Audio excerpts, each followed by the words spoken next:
Let's get it. It is the Get Loud podcast. Michael Jenkins, Fred Smoot, brought to you by SeatGeek, episode number 2. Feels like we've been here for a long time because we've known each other for a long time. Come on, Jinx. We put in work year after year after year. That's why our report is so good. Mm-hmm. You know, like, we a team. Exactly. It's like me playing with Champ Bailey when I was matched up with him, and then it was me and Sean Springs, and he was the best sidekick I ever had. Then it was me and D. Hall, and me and Carlos Rodgers, and me and Antoine Winfield. So I've had some good pairings with cornerbacks. You at the top of that list. I appreciate you, my man. You know what's funny? When I did a show a few years ago on NBC Sports Washington called DC Sports Live, and we were trying to make this show work, and they're like, we got a special guest. You're not going to believe it. And I was like, is it Obama?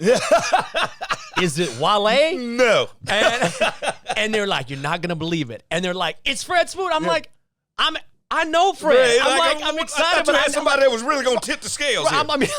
There's no offense. I was like, I know. I worked with Fred 2 weeks ago. That's what happens now. You know, people can build your interest up, and then you turn the curtain back, and it just let old me. Well, first we got to talk some football. We're going to talk about a little bit of everything, but you saw that win on Friday night. Yeah. 17-15, got the win late. What'd you take away from it? I was very impressed. First of all, I'm a realist in the preseason. Mm-hmm. The preseason, I'm not looking for our team to go out here and beat no team 60-0. It doesn't matter at the beginning of time. But I want to see them go out there and uniformly look like a team, look like they belong, do the small things well. And that's what we did. And I'm gonna go out on a limb right now and tell people right this. This is not your grandmother's Browns. This Browns group is to me, with the offensive line they got, quarterback they got, wide receiver they got, they're going to be a playoff threat. Yeah. I thought we measured player for player well with them. Mm-hmm. I thought we came out and did some things well, especially on offense. I know people want to talk about the offensive line, this and that. Yep. I'm not looking for the offensive line to be full power right now. It takes them guys time to gel. Mm-hmm. It's going to put it like this, they need to troubleshoot together. They need to actually get into problems and learn how to get out of them together, and they do that as a group. So overall, I thought we did well, but we got a long way to go.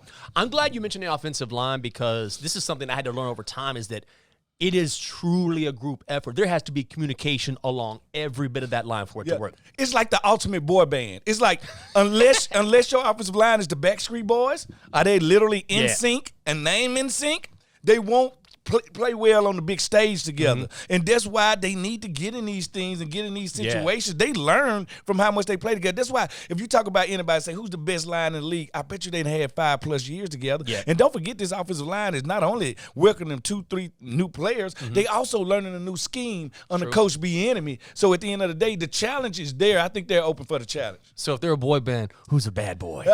Every boy band has a bad boy. Who's the Bobby Brown? Yeah. Nick Gates. Oh, I'm glad you said Bobby Brown. Nick Gates, listen, I watched Nick Gates last year play for the Giants. He got the long hair, the Thor coming out his helmet.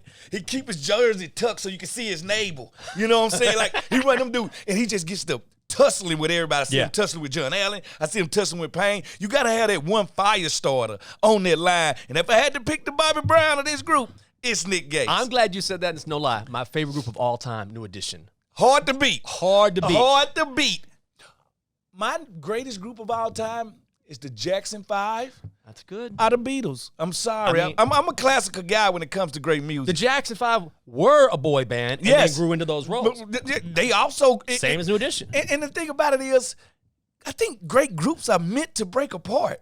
Because we wouldn't have Justin Timberlake or Michael Jackson if they didn't say, you know what, I'm sorry, guys. Yep. I have to move forward. Beyonce, the same thing. So at the end of the day, I think with all groups come a 3 degrees of separation. Yeah. And we know it as a fan base. That's why we rush to see them while they still in a group together. One of the greatest performances I ever saw, ever. This is when New Edition was performing here in D.C., but Bobby wasn't a part of the group. Yeah. He had left. Yeah, Johnny Gill replaced him. Johnny Gill was great. How do you feel about replacements, too? I need to know that because I never really feel right. I never feel like it's the same. Johnny is great, but it's hard when you're used to that group being together. The one thing that helped them is that they were truly kids when Bobby was there. Yeah. And then when they were teenagers, that's when JG came along, so a little bit different. Yeah. But I'm not a big fan of replacements, even though I love Johnny Gill. I've watched him replace guys, like, in groups.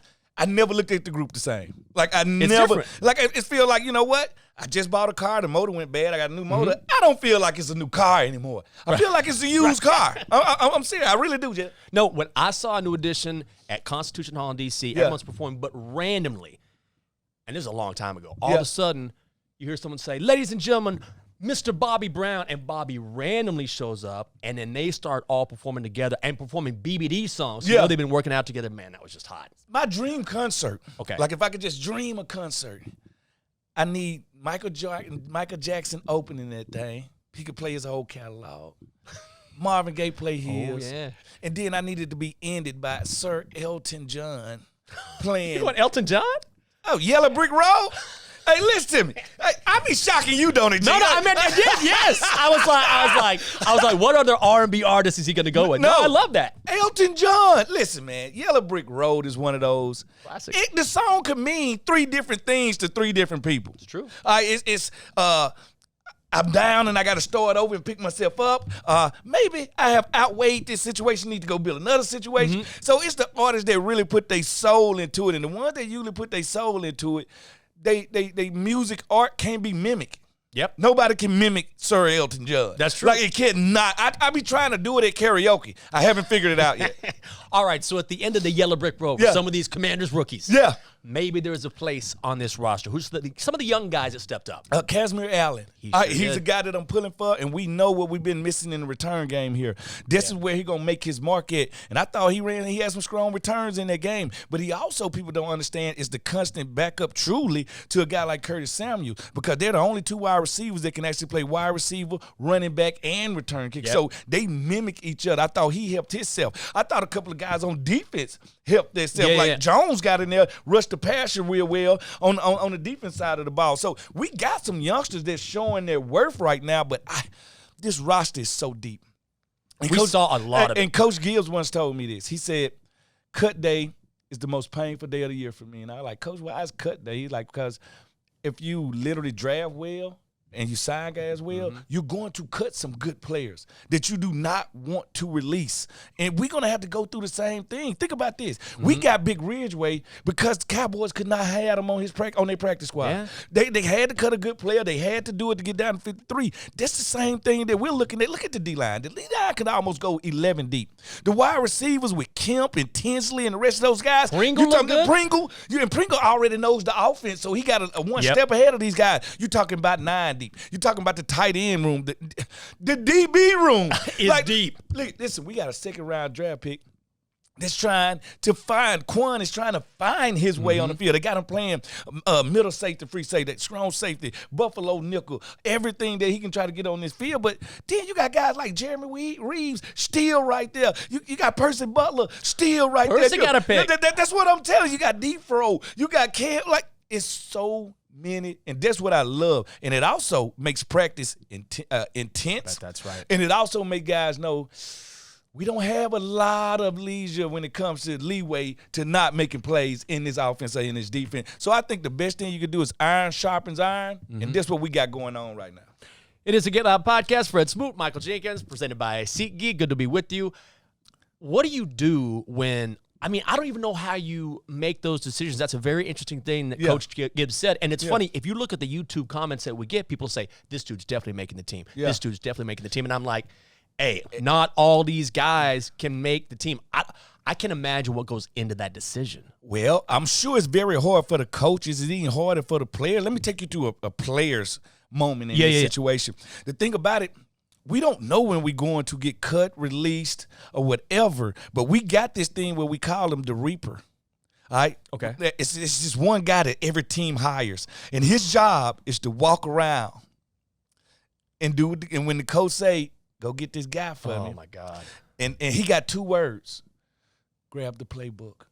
And this one we know something to That's stop 3, by the way. That's 3 words, by the way. It is. My fault. Hey, Jackson Public Schools, Mississippi, shame on you. At the end of the day, when you hear these 3 words, and I watched it for so long, and you form a relationship with these dudes over the summer, and I had to ask myself, Fred Smoot, what would you do when the Reaper comes for you? And I said, you know what?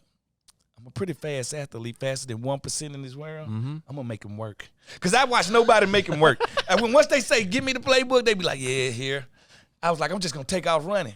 Leave my car here at Redskin, like everything. I'm just going to take off running, and I'll see you in a couple of weeks. Like, at the end of the day, I just felt like it was heartbreaking for me to watch. And thank Lord, I didn't ever really have to go through that. Because it can happen at any time. Think about it. It's some vets right now. 8 years. Some of them just left the Pro Bowl last year. They're going to be a cap casualty. They will be released in 2-3 weeks. So they're going to think about it. Right now, every team has almost 90 to 100 guys. In a blink of a snap, 40 guys off the roster. I guess that's true, yeah. That's why to be a part of that 1%, then repeatedly do it, that's why you got to love the fact, and I asked Darryl Green, how do you keep a job for 20 years? Never let your backup play. That was his message to me, because he got to realize Darryl Green fended off 20 years of 5,000 athletes coming out every year that want his job. You want to talk about tough? That's tough, and that's a lot of respect. That's why we respect veterans so much in this game, and that's why we feel so old when we be like 32, like, yeah, old man, and everybody else in society looking at you like, what are you talking about? We start to gray up at 32 and everything. We just transform. You know what's crazy? And this is a good sign for this team that we've talked about a lot of things, including what we saw against the Browns. We haven't even mentioned Sam Howell. Yeah. That means you're feeling a little bit more secure than you did yesterday. He's not shocking me, and I'm not going to go out here and act like he just blew everybody away. But what he did do is show you I can make every routine throw, and the game is not too big for him. He's literally out there and say, you know what, I'm going to go through my maturation. I'm going to go through my progressions. I'm going to make the play. If I fail, so what? I'm going to get back up, dust my jersey off, and here I go again. So he has this calmness to him. He's not emotionally up and down. Right. And see, that's the thing about it. We went in that game. The number one question on the team is, what was Sam Howell? We left out of the game. He has went down a notch, and the offensive line has taken his place. So, that's the emotional roller coaster we go through in the preseason. So we might need to stop tricking ourselves. Think about this. No way Coach Bieniemy or no other offensive coordinator game planning for no team we finna play in the next 2 weeks.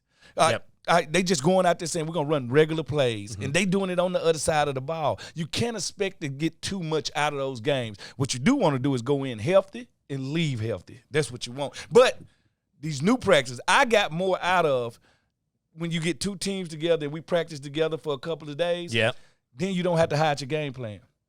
Okay. We game plan against each other for those days. Then it's full-on tilt. I ain't got to be beating my brother up no more. I get to beat up on somebody else. So I think we're going to get more from those Raven practices than we're going to get from all 3 preseason games. Everyone says it's always chippy.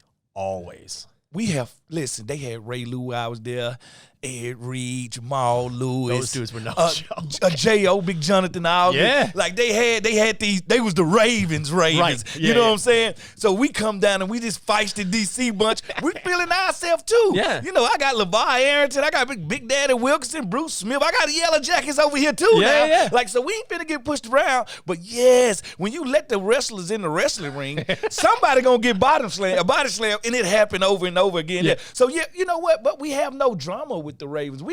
The Ravens fan and the Washington fans don't hate each other.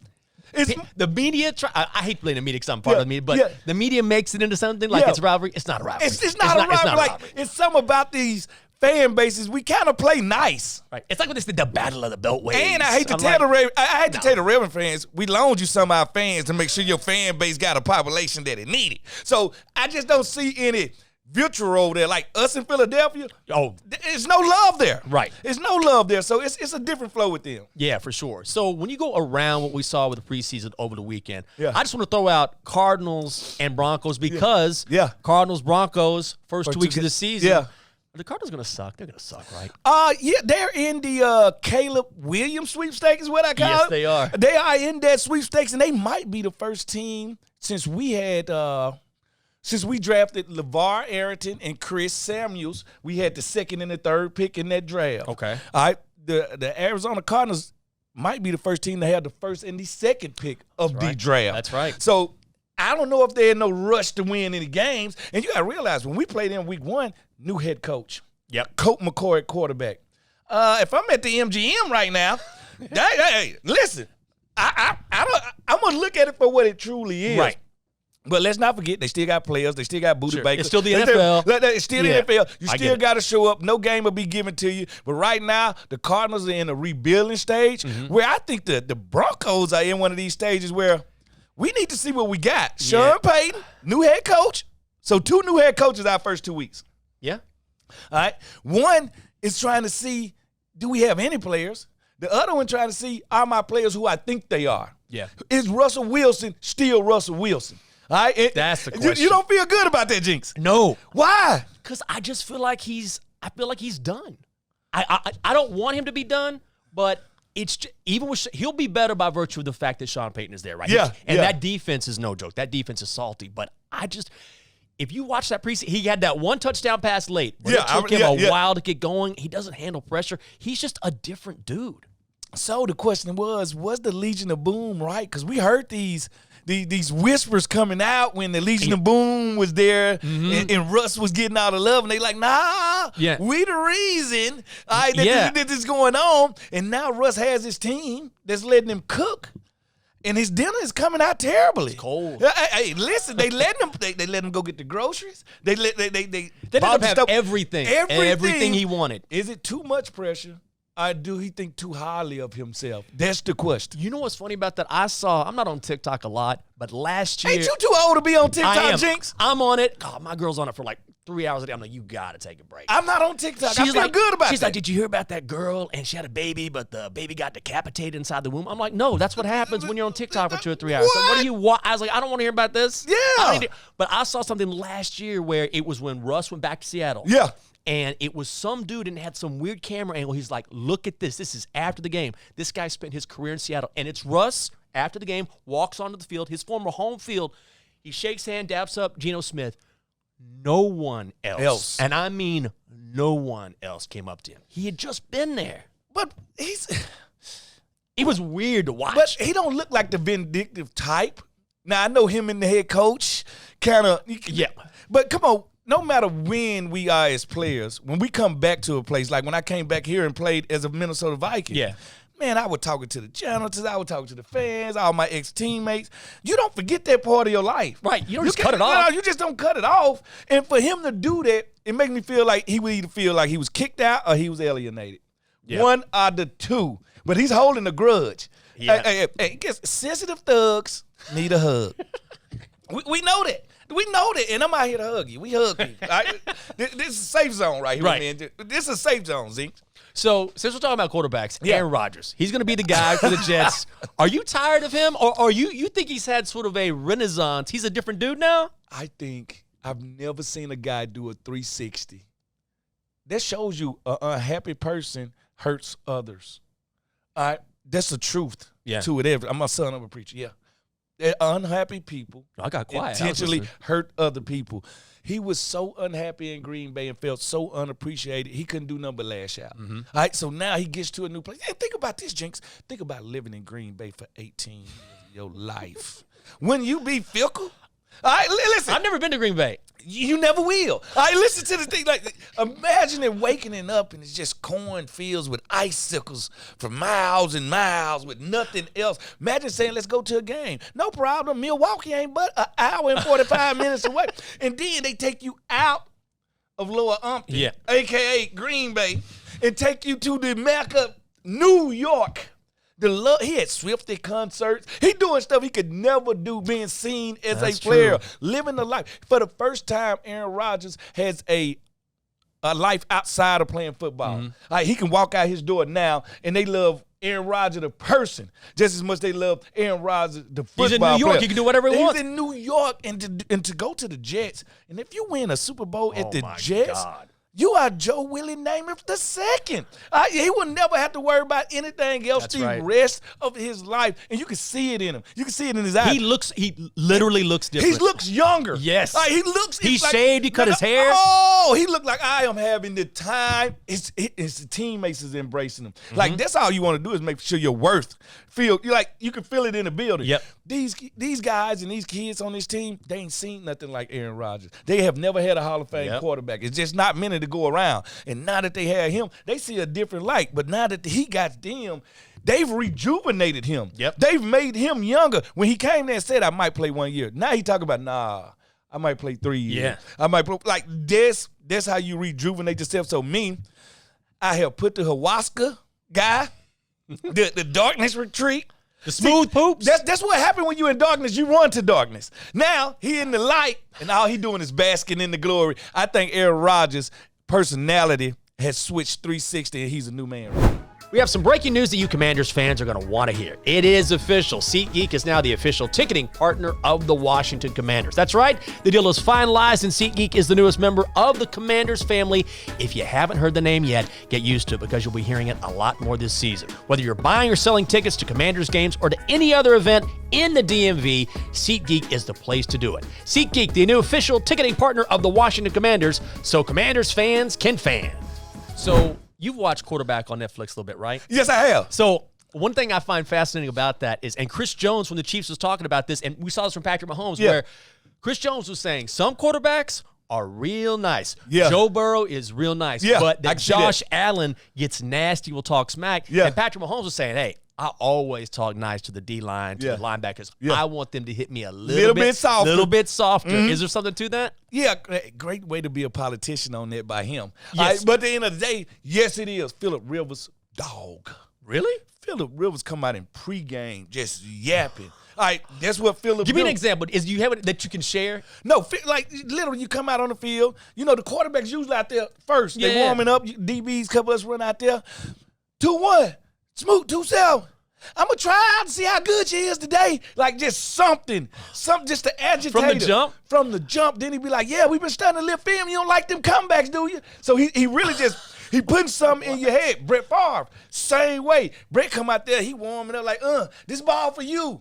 This one right here for you. Like, quarterbacks are not who y'all think. See, y'all build them up. Yes. Like they the preachers of the neighborhood. Yes. No, they are villains. All right. Some of these guys are anti-heroes. All right. Some of Kerry Collins were very competitive. Tony Romo was a guy that'll laugh at you while he drop a 80-yard bomb on you. So each quarterback had their personalities, and you knew the scrappy ones. You knew the one that like, yeah, I'd take him to old backyard dirty mattress fight because you know what? He'll get down dirty. Right. Yeah, but then you have a guy like Todd Collins who I had the chief.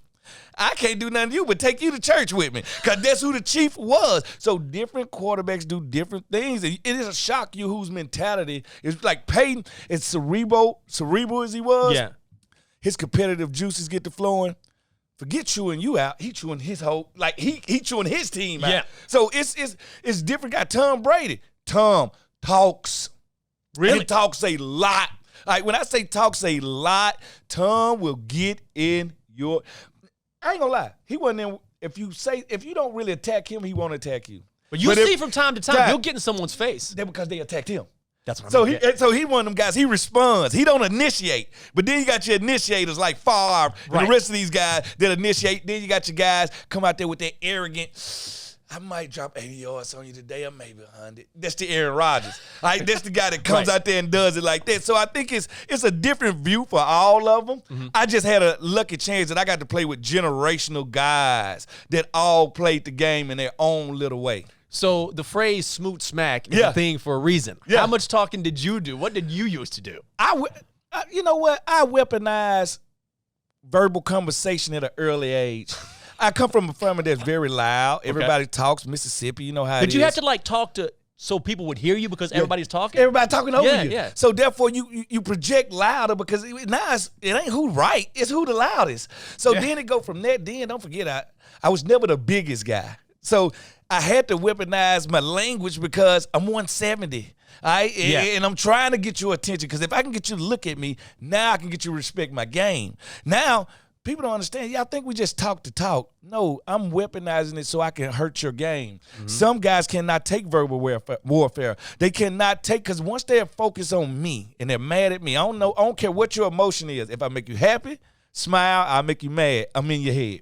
Right? You're not focused. And if you let me live rent-free in there, I won't move. All right? So here's the thing about it is, when you do it for a reason. In college, I learned to do it before the game. So I used to weaponize it during the week. That's how I started SmootSmack.com. Yeah. Where I used to literally call on campus if I knew anybody on the campus to get information about any information. And I would yap it out during the week, and they would respond to me pregame.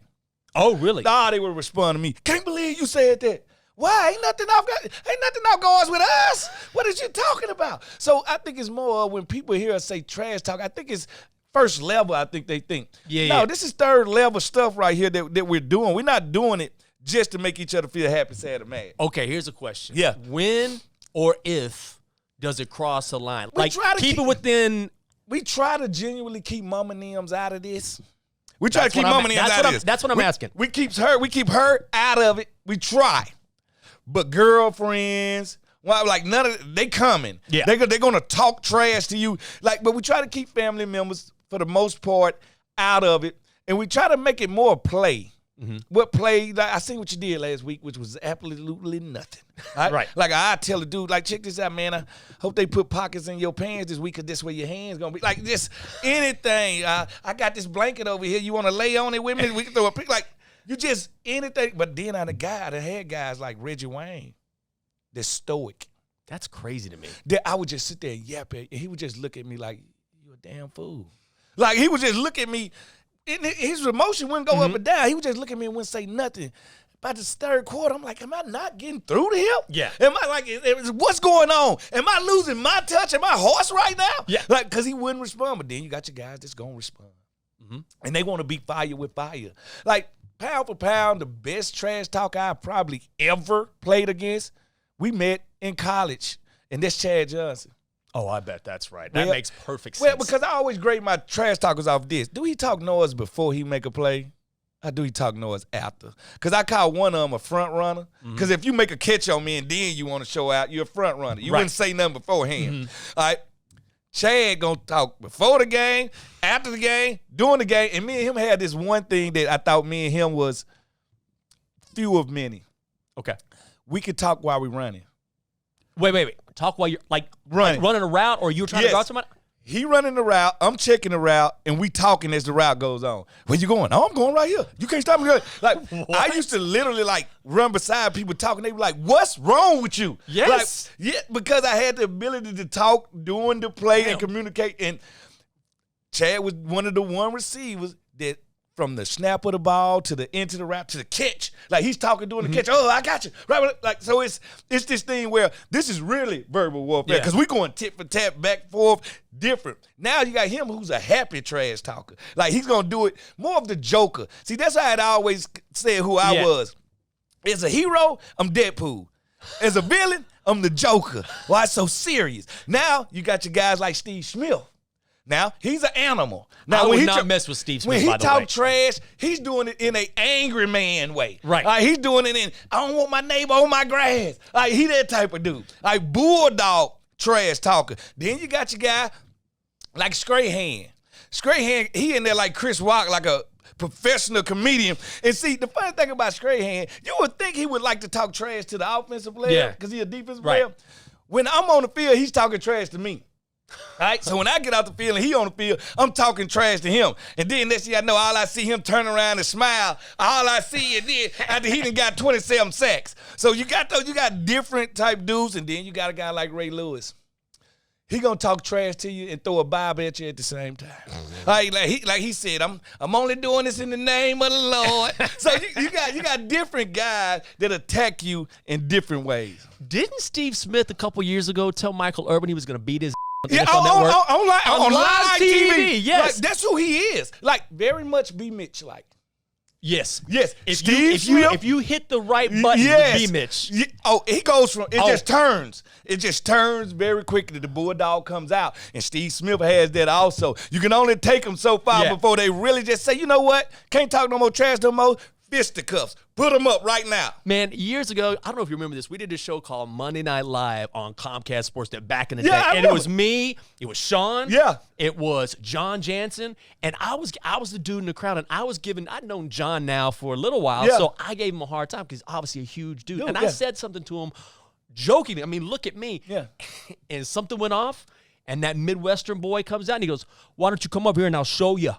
Ooh, like, he whistled for his horse. I was like, all right. I was like, yo, I'm coming around. Yeah, sometimes just a flip goes off or a switch goes off and it's over. And some players had it. Like, some guys got that tipping point. Like me, I pride myself on not letting people get me the boiling point. I always said, if you're going to talk trash, you better have thick skin. So then I recognized, not only do I need thick skins, I can't have any feelings. Because if you got feelings, they can hurt them. So I don't have any available. So at the end of the day, that's the thing about it. When you talk about a guy like B. Mitch and you talk about a guy like Steve Smith, it's different ways of aggression that you had to deal with. I've worked with B. Mitch many times, and you just see it. You see, like, all of a sudden you see the wheels turn, and all of a sudden he bows up a little bit. Like, we're talking to a football player. No. We talking to a grown man. Grown man. And that's what it is. All grown men just want respect, and some guys are willing to say, "Put those dukes up so I can beat you like the boxing match we seen a couple of weeks ago that took my money for no reason." But we ain't gonna talk about that. But at the end of the day, yes, you know how it is. A mano y mano, and football is a gladiator sport.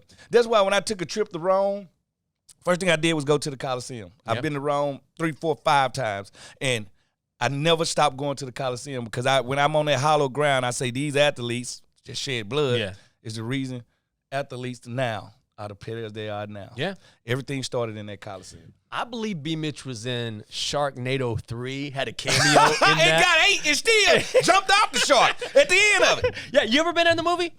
No, you know what? I've snuck in a couple of things. Nobody knows unless they actually looking for it. Okay. But I ain't had speaking lines. Okay. I only consider you being in a movie if you can hold a scene of 2. You can't just be in there smiling. Yeah, right. I'm Brett Favre. Right. Yeah, I'm talking about just you got to have a scene, you got to have some lines, and you got to go with a real professional. That's why one of my favorite guys out right now, Vernon Davis. Oh. Right? Vernon Davis just did a movie with Morgan Freeman, and he choked Morgan Freeman. I said, you know what, son? Nothing coming good to you. You just choked Jesus. You cannot do that, Vernon Davis. Everybody loves Morgan Freeman.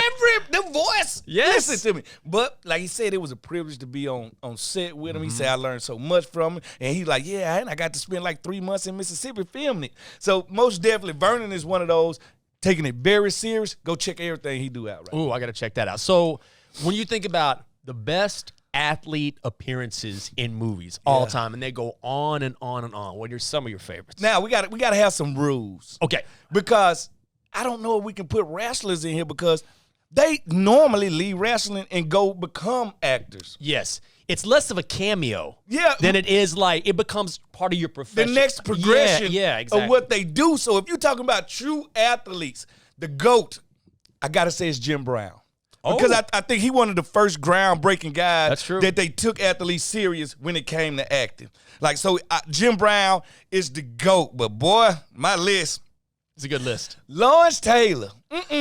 Anytime he on camera, reality sheet, the TV, or either film, it's great any given Sunday. I thought he showed what a linebacker, like what it feels like to be a linebacker. So a lot of people say they enjoy Dan Marino and Ace Ventura. Oh, we had Dan Marino on our radio show a couple years ago. And he said we got him to say his famous line from that movie, which is, "You're a weird guy, Ace." And he said it for us on air. But that was a good cameo. But was that his only line, or did he have like he had a few. lines? That was the one he was known for.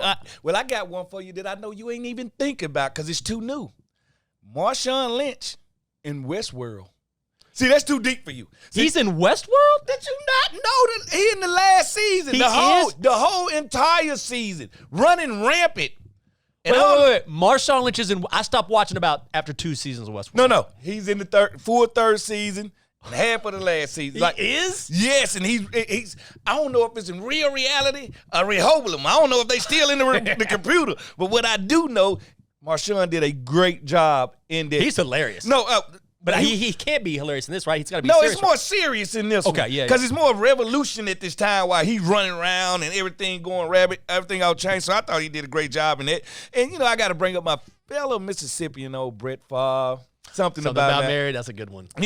Everybody brings that up. And why not? Yeah, I thought he brought some sunshine to it. Didn't show many acting skills. Like, because we got to grade each other. Okay. Everybody can't be a 10. That's right. Everybody can't be a 10, but I thought he did a good job playing Brett Favre. And who are you playing in the movie? Are you playing yourself? That's the thing, too. Are you playing a character? Andre the Giant, Princess Bride, that's a good one. But here's the thing. The Giant's just going to be the Giant. I'm going to say, but he played characters. That's true. He selected characters. He did not go into there playing Andre the Giant. That's true. That's why I got to give props about that. Who else you got? Let's see. What's another good one? I wrote down a couple here. Well, MJ in Space Jam. I think it was so before its time, and I think it was the first of its kind, and nothing that Michael Jordan could do at that time went bad. He had the Midas touch. That's true. I think we had Michael Jackson euphoria. I mean, Michael Jordan euphoria at that time. There was a Michael Jordan cologne. It was a Michael Jordan. Do you remember the cartoon? Yes. With him, Wayne Gretzky, and who was that, Bo Jackson? They just took like the greats and put them together. And just put them in a cartoon. Like everything Michael Jordan. I couldn't even go to lunch. I'm eating a Big Mac like Mike. I can't run from Mike nowhere. All right, now I'm going to tell you how dirty Mike is. Mike sold me Michael Jordan's when I was 17 for $100. Now I'm buying the same exact shoe. He ain't changed it. They just re-released it for my sons for $200. That is crazy. So what I'm saying is sometimes what you do can block out how we really judge you. That's true. All right, now, nobody likes to bring up the fact that Mike played baseball because he stunk. He did. And we don't like to think about Michael Jordan when it comes to the word stink. True. He stunk. He did. He was not Deion Sanders and Bo Jackson when it came. He was that. bad. But you know what's crazy about that? When you talk about his career, people forget he took that time off, peak of his career. Yes. Took off like 2.5 years at the peak and still came back and won 3. And we always leave that out. I'm like, dude, at his peak, he just walked. We have nothing to compare it to. There's nothing. Yeah. No, yes, we do. Muhammad Ali. That's the only one. But I don't think he came back and three-peated.